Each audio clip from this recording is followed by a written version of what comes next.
Bien que les perspectives s'annoncent généralement optimistes à long terme, l'économie américaine n'est pas encore au bout de ses peines, selon Patrick Reid, fondateur de The Adams Principle.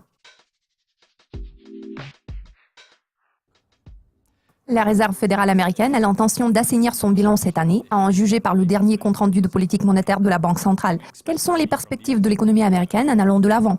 La semaine dernière, le billet vert a perdu du terrain, ce qui est principalement dû à l'évolution des marchés boursiers américains.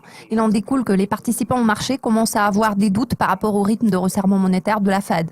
À mon avis, cela signifie que le dollar américain n'est pas censé s'apprécier davantage, vu qu'il devrait faire face à de nombreux obstacles. Les données les plus récentes en provenance des USA en sont une preuve éloquente.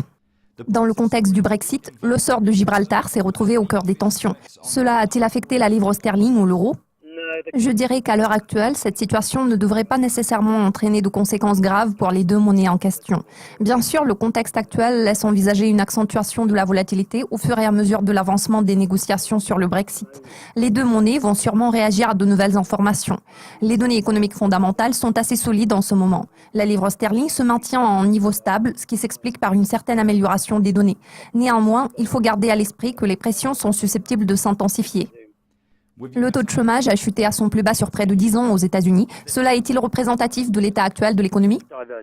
Il existe une divergence entre les indicateurs subjectifs et les données objectives. En l'occurrence, les données de l'ISM affichent une très bonne performance. En revanche, les données sur la masse salariale hors secteur agricole publiées vendredi dernier sont apparues assez mixtes, le chiffre étant inférieur à 100 000. Les salaires se maintiennent à un niveau stable, parallèlement à une baisse du chômage, ce qui est assez positif. Ce genre de données témoigne du fait que, bien que les perspectives s'annoncent généralement optimistes à long terme, l'économie américaine n'est pas encore au bout de ses peines.